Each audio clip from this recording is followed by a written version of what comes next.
이 겨울에 등산을 하다가 보면은 영하의 날씨에 그 추위를 견디며 서 있는 이 나무들을 볼 수가 있습니다. 간혹 가다가 그 나무를 보면서 참 대단하다 그런 생각을 가질 때가 있습니다.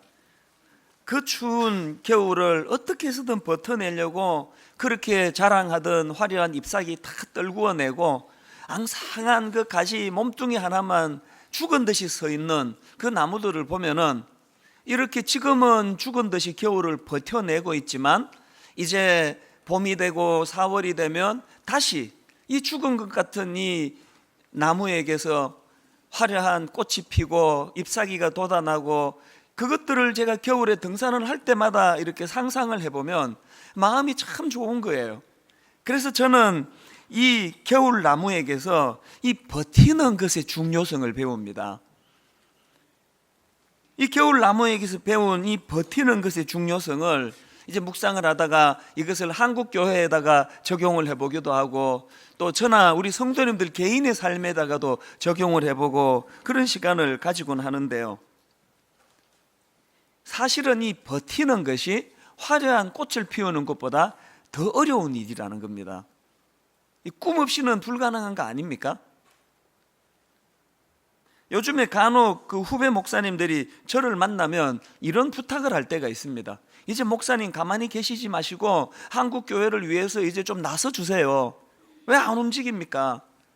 이제 목사님이 좀 한국 교회의 갱신을 위하여 깃발을 좀 들어주세요. 그러면 저희들이 뒤따르겠습니다.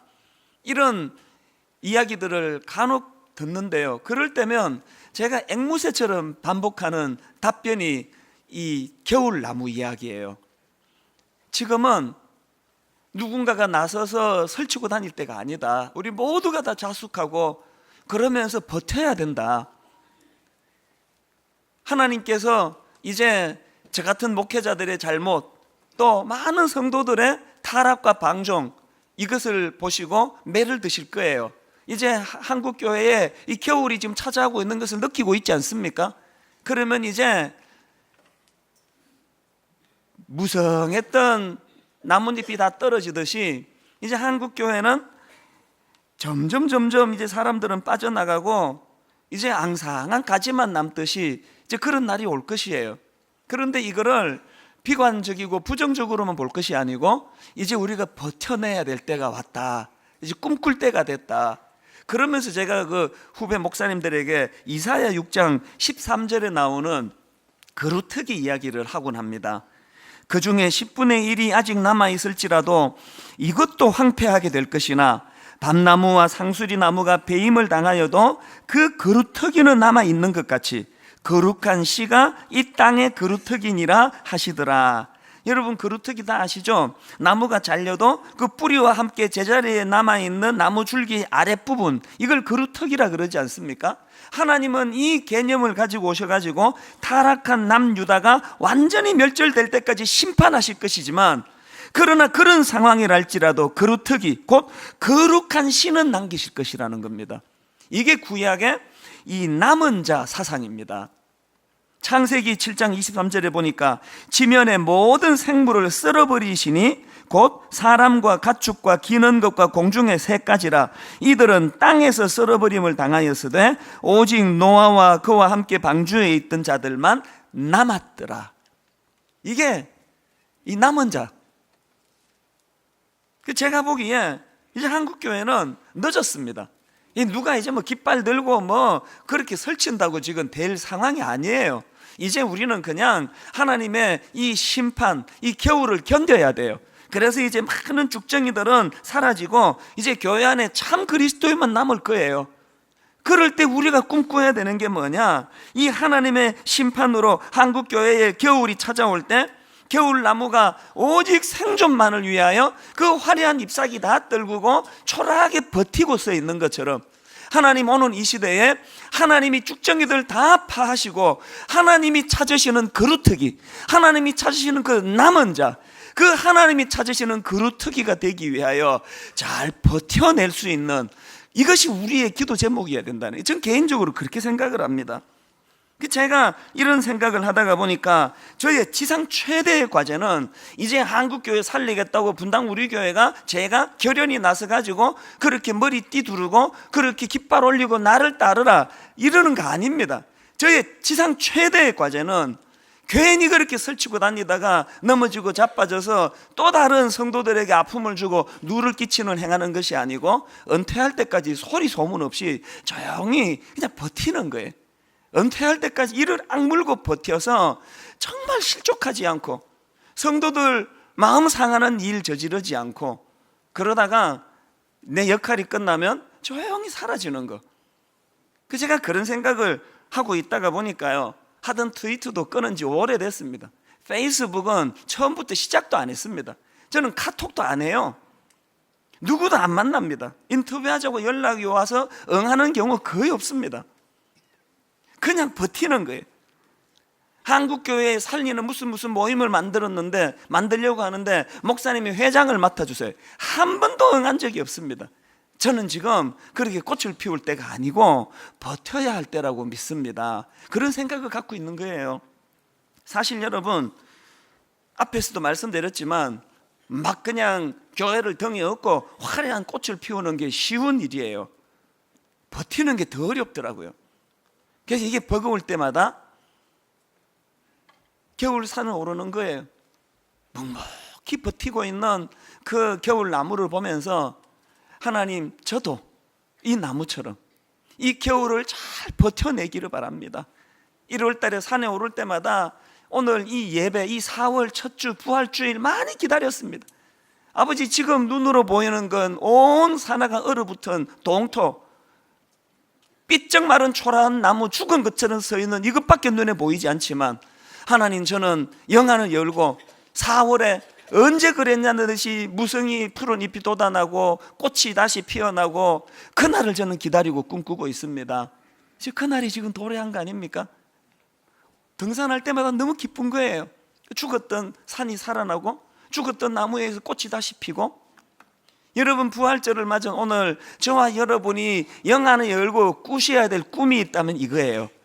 하나님, 오늘 우리들의 범죄함으로, 목회자들의 범죄함으로 한국교회가 지금 겨울을 맞았는데 아버지, 저마저도 우리마저도 실족하지 않고 잘 버텨낼 수 있도록 힘 주시기를 원합니다. 우리가 잘 버텨내요 언젠가 다시 그 남은 자들을 통하여, 그루터기를 통하여 하나님의 은혜의 강물이 한번 우리에게 부어지게 될 때에 그때 하나님 앞에 그루터기로서의 역할을 감당할 수 있도록 은혜 주시기 원합니다. 부활절날 이게 우리의 기도 제목이라고 저는 생각합니다. 그래서 저는 오늘 이 본문을 가지고 이제 위기를 만난 이 시대에 이 겨울이 찾아온 한국교회에 어떻게 하면은 그루터기와 같은, 또 이 남은 자와 같은 하나님 찾으시는 그런 삶을 살 수 있었나? 그래서 제가 이런 질문을 던져보는 거예요. 누가 이 시대에 그루터기가 될 수 있나? 본문을 중심으로 몇 가지를 정리해 드리려고 하는데요. 자, 첫째로요, 누가 이 시대에 그루터기가 될 수 있습니까? 부활하셔서 지금 일하시는 주님을 볼 수 있는 영안을 가진 사람, 그 사람이 그루터기가 될 수 있다는 겁니다. 오늘 본문 요한복음 11장 25절 26절을 보십시오. 예수께서 이르시되 나는 부활이요 생명이니 나를 믿는 자는 죽어도 살겠고 무릇 살아서 나를 믿는 자는 영원히 죽지 아니하리니 이것을 내가 믿느냐? 여러분, 여기서 중요한 것은 이 나는이라는 표현이에요. 이것을 영어 성경으로 보니까 그 시제가 현재형 I am 이렇게 돼 있더라고요. 이게 왜 중요하냐? 제가 설명을 드리겠습니다. 성경에 보면은 예수님께서 특별히 사랑하시던 3남매가 있지 않았습니까? 마리아, 마르다, 나사로. 그런데 그 3남매 중에 나사로가 죽을 병이 온 거예요. 그래서 그 난감한 상황에서 그 누이들이 예수님께 그 사실을 전합니다. 요한복음 11장 3절입니다. 이에 그 누이들이 예수께 사람을 보내어 이르되 주여 보시옵소서, 사랑하시는 자가 병들었나이다. 이제 위급한 상황이에요. 그런데 어찌된 영문인지 예수님이 바로 나사로에게 가셔서 도와주질 않으시고 미적미적 하시다가 나중에 가보니까 상황이 끝나버렸어요. 나사로가 죽었습니다. 이 절망적인 상황 아닙니까? 그런데 요한복음 11장에 제가 참 흥미를 느끼는 게요, 바로 그런 상황인데요. 그런 상황에서 예수님과 마르다가 나누는 대화가 굉장히 길게 거기에 기록이 되어 있는 겁니다. 그게 이유가 있을 거 아닙니까? 그래서 제가 이 부분을 묵상을 하는데요, 이것을 과거, 현재, 미래 이런 시제를 가지고 이 초점을 두고 이 말씀을 살펴보면은 여기에 참 중요한 영적인 포인트를 얻을 수 있더라는 겁니다. 자, 한번 보시겠습니까? 요한복음 11장 21절입니다.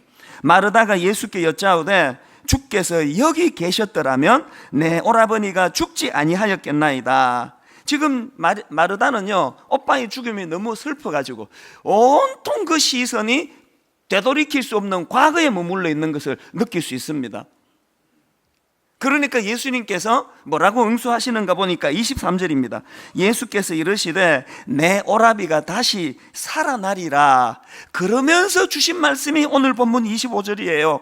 예수께서 이르시되 나는 부활이요 생명이니 나를 믿는 자는 죽어도 살겠고, 여러분 제가 앞에서 여기서는 나는이라는 현재형 시제 I am, 이 시제가 중요하다고 말씀을 드렸지 않습니까? 왜 그런지 아시겠죠? 예수님이 이 말씀을 주시는 것은 지금 너무 큰 슬픔을 당한 나머지 마르다가 온통 그의 시선이 돌이킬 수 없는 과거에만 머물러 있는 거예요. 예수님 오셨으면 우리 오빠 안 죽었을 텐데, 건강관리만 좀 잘했으면 우리 오빠에게 이런 일이 없었을 텐데, 돌이킬 수 없는 회한의 과거에 머물러 있는 이 마르다의 시선을 현재로 끌어들이시기 위하여 주님이 부활의 능력을 말씀하시는 거예요. I am, 나는 이 시간 네 슬픈 과거를 돌이킬 수 있는 능력, 부활하신 능력의 주님이시다. 그 메시지를 던져주니까 마르다의 반응을 한번 보세요. 그랬더니 24절입니다. 마르다가 이르되 마지막 날 부활 때에는 다시 살아날 줄을 내가 아나이다. 예수님은 지금 과거에 머물러 있는 그의 시선을 현재로 끌어들이시려고 그 말씀을 주시는데, 이 마르다는 현재는 생략하고 과거 그 어느 시점에 머물던 그의 시선이 껑충 뛰어가지고 미래 막연한 어느 시점으로 그의 시선을 옮기고 있다는 겁니다. 마르다에게 믿음이 있는데 그 믿음에 현재가 없습니다. 이건 우리의 모습 아닙니까? 예배를 인도하면 많은 분들이 눈물을 흘리세요. 그 많은 눈물 중에는 과거의 회한을 제가 건드렸기 때문에 눈물이 나는 거예요. 슬퍼서, 아파서. 그러다가 말씀이 그를 터치하면 이번에는 그 막연한 과거에 머물러 있던 그 눈물이 막연한 미래로 껑충 뛰어가지고 언젠지도 몰라요. 막연한 미래 그 시점에 부활하면, 이 땅의 몸이 끝나면 그때 이 슬픔을 내가 보상받을 수 있을 것이다. 많은 경우 우리 신앙의 현재가 약합니다. 현재가 약해요. 오늘 부활하신 주님께서 이 예배를 통해 우리에게 주시고자 하는 메시지는 과거에 매여 있는 그 사람 눈물을 닦아주시는 것도 아니고, 막연한 미래에 그냥 막 공수표를 남발하시는 그것도 아니고, 오늘 현재 이 시간 오늘 일하시는 주님을 우리에게 소개하기를 원하시는 거예요. 제가 그 어릴 때요, 이런 저속한 표현은 강단에서 쓰면 안 되는데요, 그 제가 안 쓸 수가 없는 게, 내가 너 영향을 내가 받았거든요. 제가 이제 그 중고등학교 다닐 때 의기소침해가지고 시무룩해 있으면 내 친구가 툭 치면서 야 임마, 저예요. 뭐하냐 임마, 그렇게 힘 빠져가지고 그 죽은 자식 불 안 만졌으면 뭐하냐, 이런 이야기를 종종 해요. 그 죽은 자식 불알 만지기, 이런 저속한 표현에 대해서 싸늘한 반응으로 당황이 되는데요, 그 표현은 저속하지만 저는 제가 살아가는 동안에 내 친구들이 저에게 던져줬던 이 충고의 이 메시지가 많은 힘이 됐습니다. 그 죽은 자식 불알 만지기가 뭐예요? 이미 그 자식 죽었어요. 안 돼요. 어떻게 해도 안 되는 거예요. 이미 그 일은 끝난 일이에요. 그런데 그거 붙잡고 연연하면 안 된다는 그 메시지를 내 친구들이 제게 주려고 그 죽은 자식 불알 만지기 아니냐, 그런 이야기를 하는 거예요. 또 자꾸 해서 죄송합니다. 오늘 우리의 신앙이 그래서 죽은 자식 불알 만지기 식으로 과거에 그냥 돌이킬 수 없는 거기에 빠져가지고 회한의 눈물이나 자아내게 만드는 그런 나약한 신앙이 아니라는 거예요. 그런가 하면은 막연한 미래, 부활하면 다시 살아나는 줄 믿습니다. 마지막 때의 날 부활 때에는 지금의 신앙이 빠져있는 오늘 우리들의 이 나약함을 우리 주님께서는 나는 I am 현재 시제를 사용하셔서 오늘 나타나시고 오늘 일하시고 오늘 우리 눈에 눈물을 닦아주시는 하나님의 능력을 우리에게 주시기 원하는 줄 믿습니다. 이 믿음이 우리에게 필요하다는 사실이에요. 그런가 하면은 두 번째로 누가 이 시대의 거루터기가 될 수 있습니까? 우리를 동력자 삼아주시는 주님의 마음을 아는 사람이에요. 39절을 보십시오. 예수께서 이르시되 돌을 옮겨 놓으라 하시니 그 죽은 자의 누이 마르다가 이르되 주여 죽은 지가 나흘이 되었으면 벌써 냄새가 나나이다. 저는요 이 구절을 목회하는 은퇴하는 그날까지 이 구절을 잊지 않을 거예요. 아니요, 제가 목숨이 끝나는 날까지 저는 이 구절을 마음에 담습니다. 이 구절에 주님이 너무너무 감사한 거예요. 그렇게 과거의 회한에 빠져 죽은 자식 불알 만지기 식으로 눈물 흘리고 있는 마르다의 시선을 주님께서는 어디로 끌어들입니까? 오늘 현재 이 시간으로 끌어들여서 문제의 근원되는 무덤가로 데리고 가시는 거예요. 그것이 저는 우선 너무 고마워요. 저는요 목회 20몇 년 동안에 너무나 많은 무덤가에서 다시 되살아나는 수많은 성도님들의 기쁜 눈물을 목도한 사람 아닙니까? 오늘 일하시는 주님, 이 본문 속에서 그것이 발견되어 이것도 너무 기쁘고요. 제가 또 기쁜 게 하나 있습니다. 주님께서 그냥 우리를 무기력한, 그래서 무슨 서커스 구경하듯이 너 눈 감아봐, 10살 때까지 눈 뜨지 마. 그리고는 나사로를 혼자 다 살려내시고 자, 눈 떠, 짜잔, 이렇게 우리를 다루지 않으세요. 주님이 오늘 현재 일하시되 죽은 나사로를 살려주시되 뭐라고 말씀하십니까? 3절에 예수께서 이르시되 돌을 옮겨 놓으라 하시니, 여러분 지금 예수님이요 당신은 도저히 돌 옮길 수 있는 재주가 없어가지고 이건 네가 해라 그러시는 분입니까? 아니잖아요. 예수님 지금 죽은 나사로 살리러 가신 분이에요. 그런데 왜 돌은 니들이 옮겨라 그러시느냐고요. 왜 그러느냐고요? 여러분 이 질문에 대한 답을 저는 고린도전서 3장 6절에서 찾았습니다. 나는 심었고 아볼로는 물을 주었으되 오직 하나님께서 자라나게 하셨나니. 9절에 보니까 이런 표현도 있네요. 우리는 하나님의 동력자들이요. 오늘 하나님이 당신의 능력을 뽐내면서 모든 일을 당신이 다 하시고 우리를 구경꾼으로 전락시키지 않으시고 그 놀라운 신적인 능력을 베푸시는 현장에 나 같은 초라한 인간을 동력자로 불러주시는 거예요. 우리 동업하자. 이게 제가 왜 은혜인지 아십니까?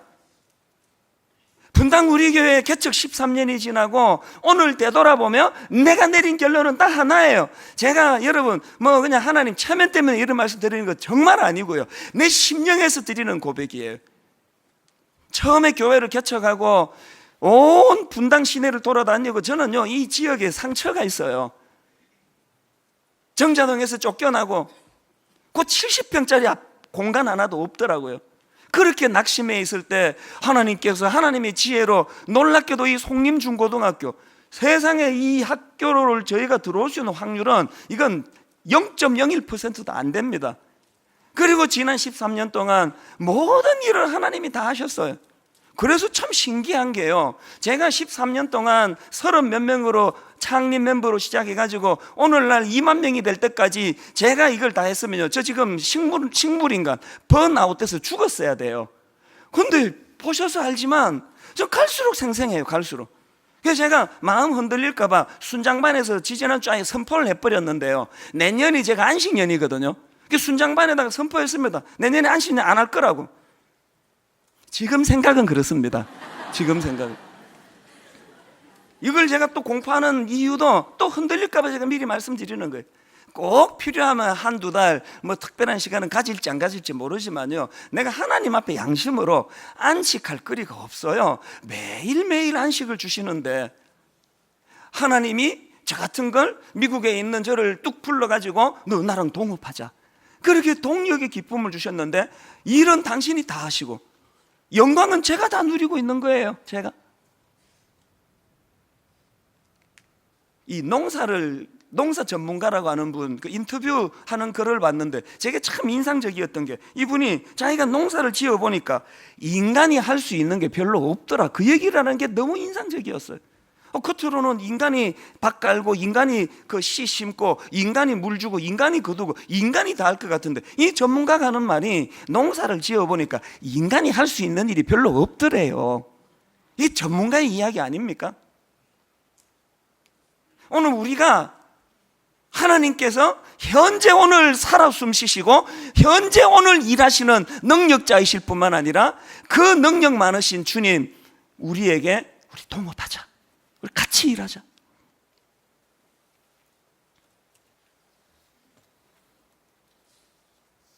저는요 매주일마다 월요일부터 토요일 주일 아침까지 일기예보를 체크해요.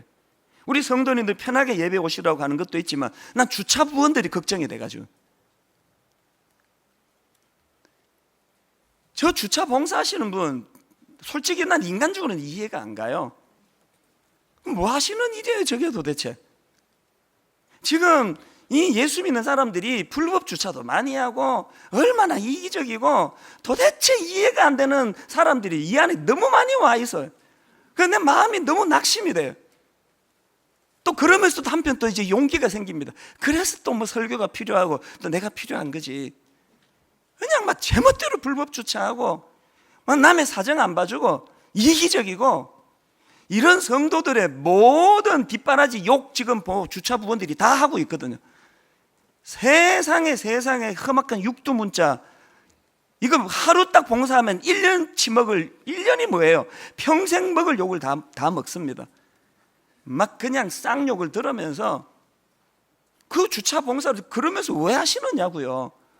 그런데 여러분, 어느 그 주차 봉사 집사님 이야기를 난 평생 못 잊을 거, 이런 이야기를 하시더라고요. 목사님, 지금 성도가 너무 많이 몰려들고 차 다 끌고 와가지고 주변 주민들에게 폐를 끼쳐서 주민들이 화가 나 있는데 누군가는 지금 그 욕을 먹어야 되는데, 누군가가 욕을 먹어야 된다면 그거 제가 먹으니까 참 그 감사한 거 아닙니까? 여러분 이게 이해가 되세요? 그 누군가가 먹어야 되는 욕을 자기가 왜 먹는 게 그게 왜 감사합니까? 이런 분들이 갖고 있는 신앙이 뭔지 아십니까? 고린도전서 3장 8절, 심는 이와 물 주는 이는 한 가지이나 각각 자기가 일한 대로, 그 다음이요, 자기의 상을 받으리라. 이 신비를 모르고 신앙생활 한다 그러지 마세요. 바울이 예수 믿고 그 인간적으로 신세 망친 사람 아닙니까? 예수 믿으면 뭐 복 받는다며. 바울은 예수 잘못 믿어가지고 인생 망친 케이스예요.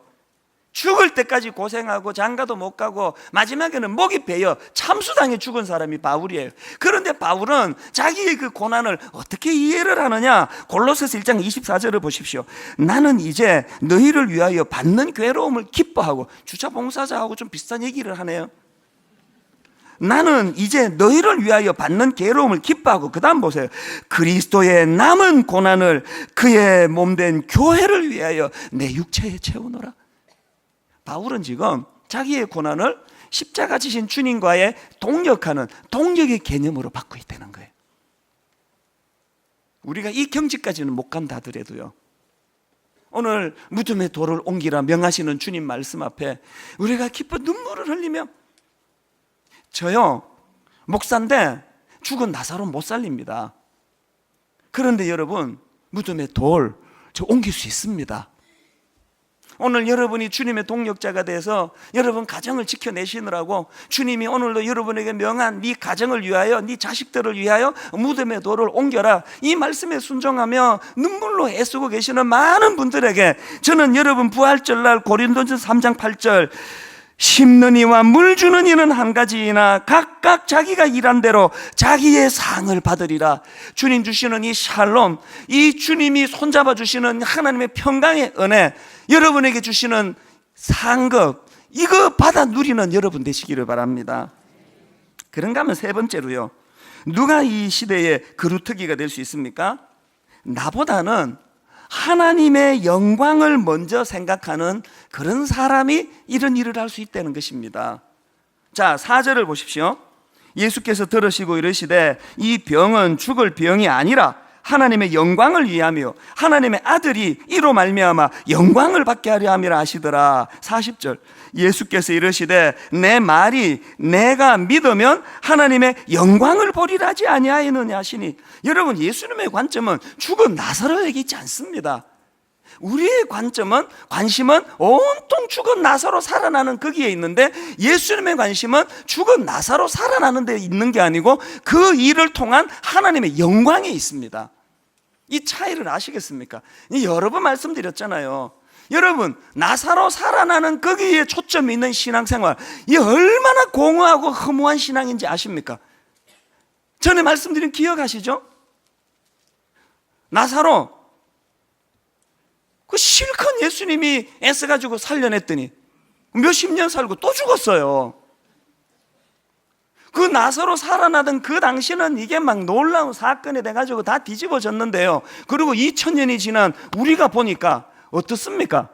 나사로가 그때 처음 죽었을 때 내리 죽어가지고 지금까지 계속 죽거나, 예수님이 중간에 살려내셔가지고 조금 더 살다가 또 죽거나, 2000년이 지난 지금 그게 여러분 의미가 있습니까? 이게 아무 의미 없어요.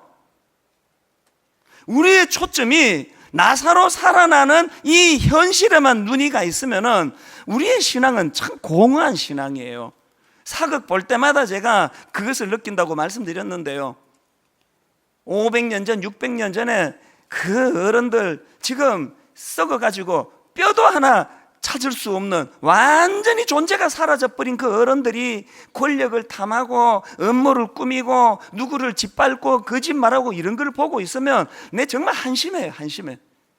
여러분, 또 다른 500년이 지나고 오늘 우리가 이 땅에서 이렇게 그냥 몸부림치던 것들이 우리 후대가 볼 때 이거 한심한 일 아닙니까? 몇 년 더 살자고 우리 이 짓 합니까? 그래서 예수님은 더 멀리, 더 높은데, 더 하나님의 영광이 있는, 명분이 있는 그곳에 우리의 마음을 가지라는 거예요. 그게 우리가 잘 아는 마태복음 6장 33절 아닙니까? 그런즉 너희는 먼저 그의 나라와 그의 의를 구하라. 그리하면 이 모든 것은 너희에게 다하시리라. 여러분, 여기에 나오는 이 그런즉, 이 굉장히 의미가 있는 말씀인데요, 이 그런즉이라는 말씀이 어디랑 연결이 되는 말씀이냐? 바로 그 앞에 나오는 31절, 20절, 32절을 보십시오. 그러므로 염려하여 이르기를 무엇을 먹을까, 무엇을 마실까, 무엇을 입을까 하지 마라. 이는 다 이방인들이 구하는 것이라. 그 다음에 그런즉 너희는 먼저 그의 나라와 그의 의를 구하라. 주님이 주시는 말씀의 포인트가 뭐예요? 이 큰 거를 볼 줄 모르고 맨날 나사로 살아났나? 우리 아들 무슨 대학 들어갔나? 이번 모의고사 점수 잘 받았나? 주님이 그렇게 도와주셨나? 네 목회하는 교회에 사람 몇 명 모였나? 이런 데만 초점을 가지고 살면 필연적으로 따라오는 게 뭐라고요? 그러므로 염려하여 이르기를 무엇을 먹을까, 무엇을 마실까, 무엇을 입을까 하지 말라잖아요. 그런 인생에게 필연적으로 찾아오는 거 염려. 하나님은 먼저 그 나라와 그 의를 구하라. 더 큰 명분을 가지고 구하라. 그러면 우리에게 염려가 사라지는 걸 경험한다는 겁니다. 이 복음의 능력을 맛보시는 여러분 되시기를 바랍니다. 제가 참 부끄러운 이야기를 해서 이거를 제가 할까 말까 망설였는데요, 참 저 역시도 연약한 인간이라는 걸 오픈하는 것이 또 기도 부탁에 도움이 될 것 같아요.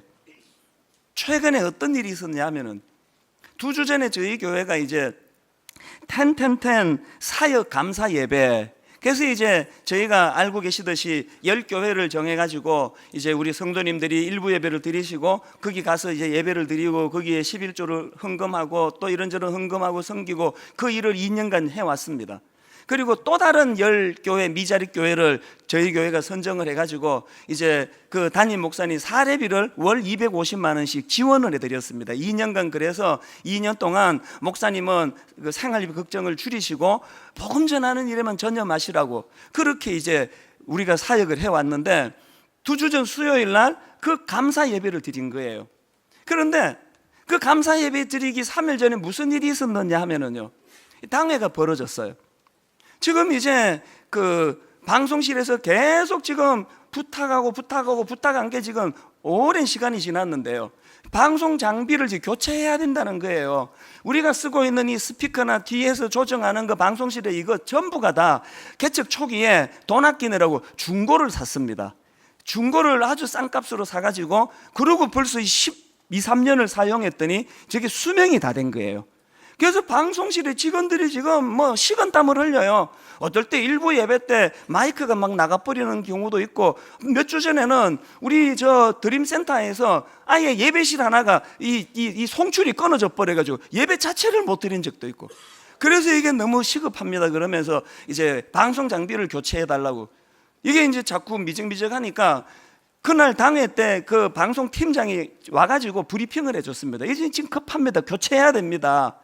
근데 그걸 다 이제 들으시더니요, 재정 장로님이 난감한 표정을 지으면서 무슨 말씀을 하시는가 하니까, 아, 이거 교체해야 되는 건 알겠는데 예산이 없다는 거예요. 지금 방송 장비를 교체하려면 공동의회를 소집해야 된다는 거예요. 나 기가 딱 막히는 거예요. 분위기 어색해져 가지고 제가 어색한 분위기 깨느라고 장로님들한테, 장로님 이런 거에 어색하지 마시, 분위기 어색할 거 없습니다. 이 큰 교회가 예산 없어 가지고 방송 장비 교체 못 한다는 거 면류관이지, 이 부끄러운 거 아니지 않습니까? 제가 말은 그렇게 해놓고요, 그렇게 하고 집에 돌아가 가지고 그때부터 마음이 불편한 거예요. 그 10교회에 250만 원씩 해가지고 2년 돕는 그 예산 6억 썼습니다. 6억. 자기 교회 방송 장비도 지금 교체도 못하면서 막 여기까지는 제가 생각을 안 가게 하려고요, 애를 많이 썼어요. 그러나 계속 불편한 거예요, 마음이.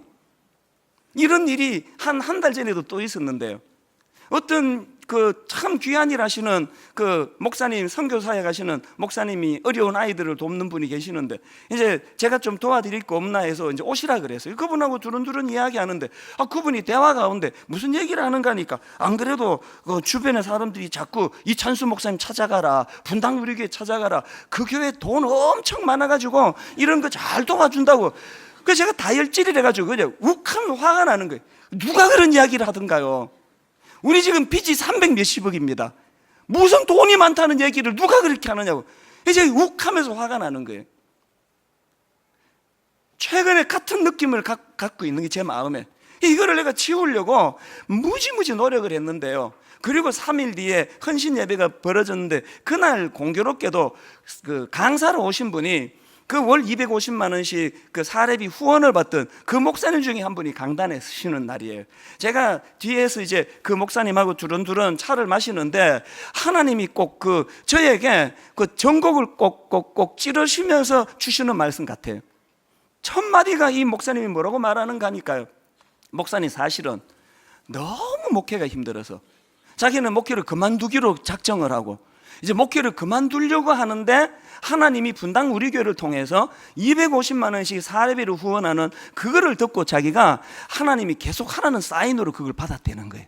그래서 그 용기를 얻어가지고 목회를 하게 됐다는 거예요. 그 다음에 하는 이야기가 열매.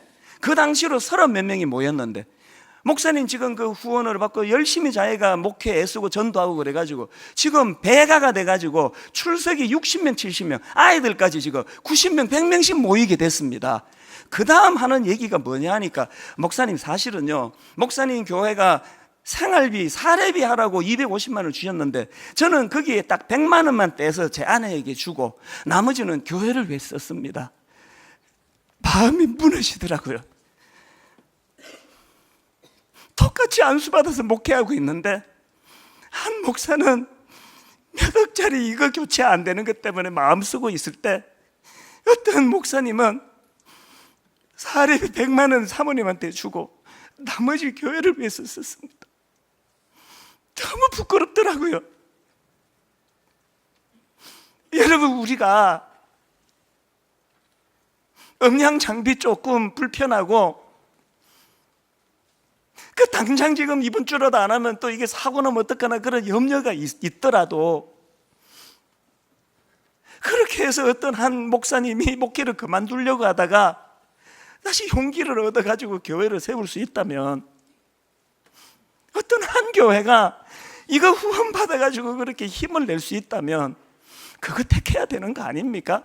제가 머리로는 그게 다 이해가 되는데요, 마음이 용납을 안 하는 거예요. 내가 깨달은 게 뭔지 아시죠? 여전히 나는 그 나라와 그 의를 구하는 게 힘든 거예요.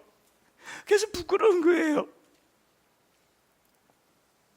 지난 목요일 날 윤복희 권사님이 여기 오셔가지고 간증하고 공연을 했는데요, 내내 1시간 내내 자기가 어떻게 하나님을 만났는지 그거를 다 간증하더니 맨 마지막에 뜬금없이 전혀 자기가 했던 주제랑 다른 노래 하느라고 끝났습니다.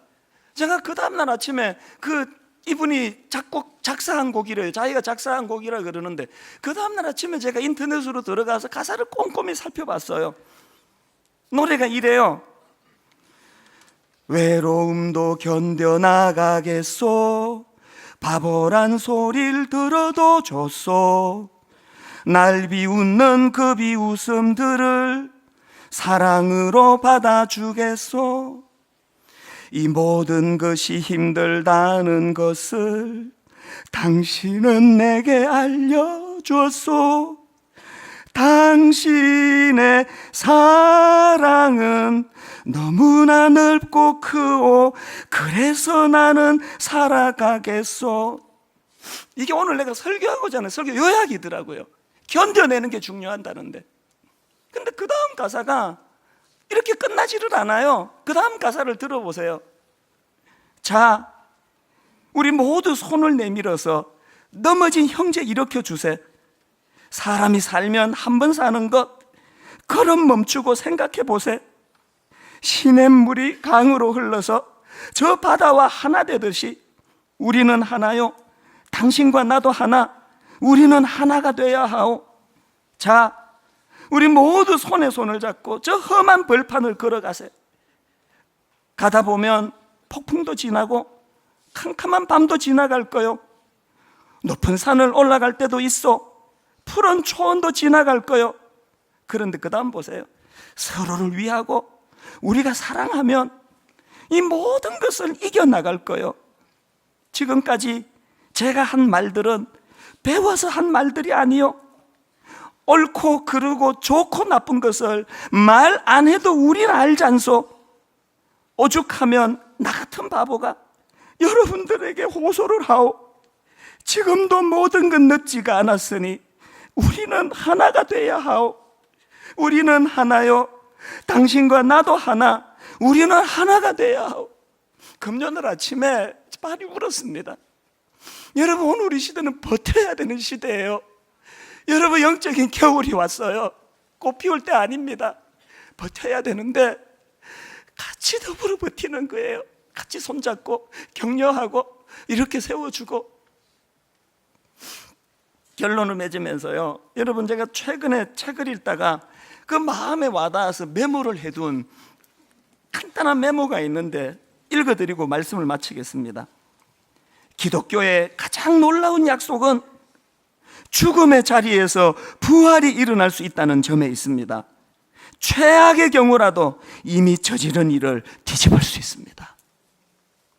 여러분, 이 부활의 능력을 믿고 우리 버텨내되 함께 손을 잡고 약한 지체 이렇게 세워주고, 그렇게 그루터기와 같은 남은 자, 하나님 기뻐하시는 남은 자의 삶을 살게 되는 저와 여러분 되시기를 주님 이름으로 축복합니다. 기도하시겠습니다. 하나님 아버지, 지난 1월 내내 그 추운 겨울을 버텨내던 겨울 나무들이 이제 화려한 꽃을 피우고 푸릇푸릇 우음이 터는 것을 바라보며 우리의 인생도 그렇게 되기를 원합니다. 잘 버텨내어 주님 기쁨의 부활을 누리게 하여 주시옵소서. 주님, 작은 예물 주님께 드리려고 합니다. 부활의 기쁨을 표현하는데 이 물질이 잘 쓰이게 해주시고, 오늘 하나님 경제적으로 어려워 마음껏 드리지 못하는 마음이 상해 있는 성도님 한 말씀 들려주시옵소서. 괜찮다, 다 받았다 이미. 우리의 마음이 드려지는 아름다운 부활 예배 되게 하여 주시옵소서. 예수님 이름으로 기도드립니다. 아멘. 이 시간 우리 예물 준비하신 부활 헌금 드릴 때에 허희경 성도님 특별 찬양으로 하나님께 영광을 돌리겠습니다.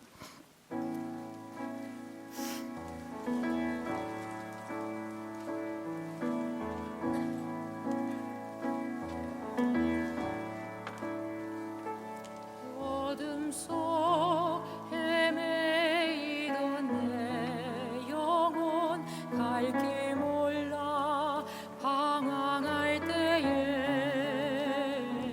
주의 십자가 영광의 그 빛이 나를 향해 비추어 주셨네.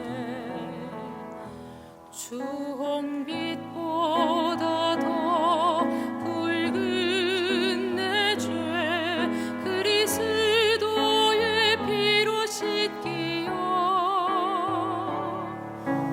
완전한 사랑 주님의 은혜로 새 생명 주께 얻었네. 은혜 아니면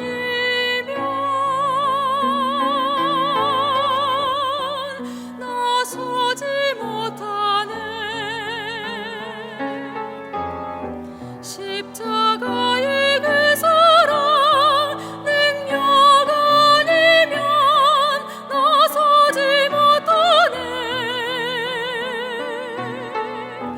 은혜 아니면 나서지 못하네. 완전한 사랑 그네 아니면 나서지 못하네.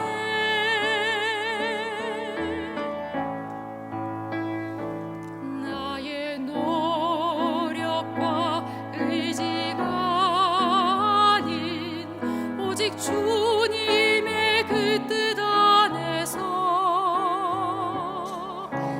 의로운 자라 내게 말씀하셨네. 완전하신 그 은혜로 은혜 아니면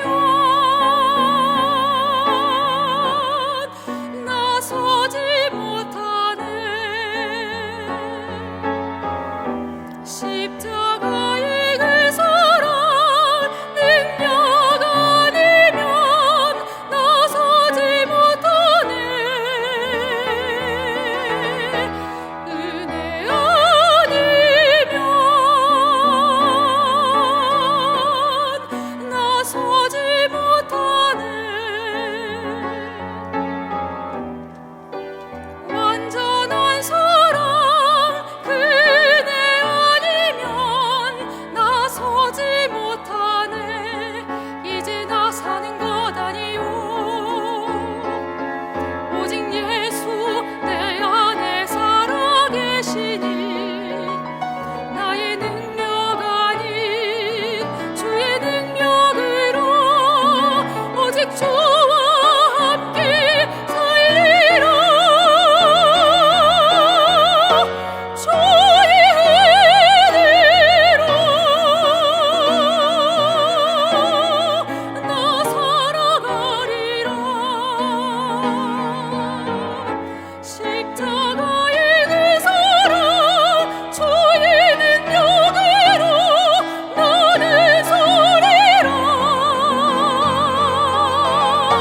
주의 은혜로 나 살아가리라. 십자가 사랑 그 능력으로 나 살리라. 주 은혜로 나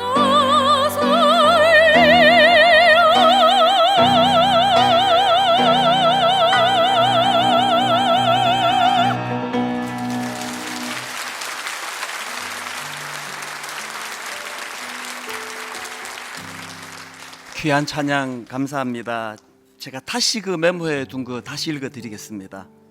기독교의 가장 놀라운 약속은 죽음의 자리에서 부활이 일어날 수 있다는 점에 있습니다. 최악의 경우라도 이미 저지른 일을 뒤집을 수 있습니다.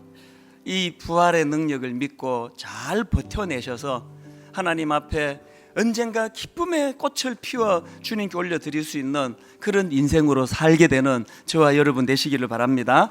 이제 우리 이 말씀을 기억하시면 탁 자리에 일어나셔서 찬송가 160장입니다. 무덤에 머물러 예수 내 구주, 헛되이 지키네 예수 내 구주.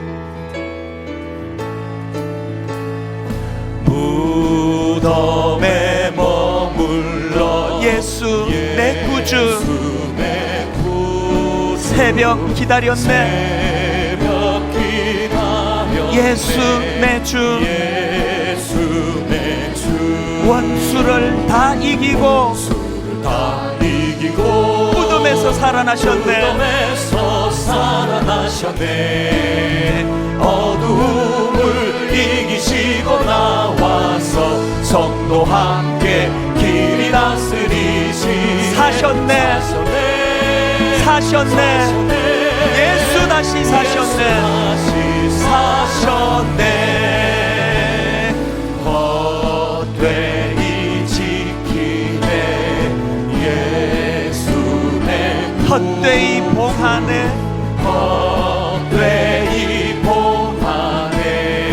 예수 내 주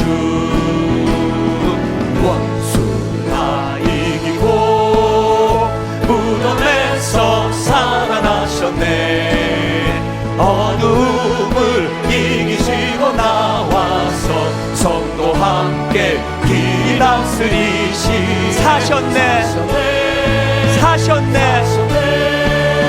예수 다시 사셨네 거기 못 가두네 예수 내 구 우리를 살리네 예수 내 주 원수 다 이기고 무덤에서 살아나셨네 어둠을 이기시고 나와서 성도 함께 길이 다스리시 사셨네 예수 다시 사셨네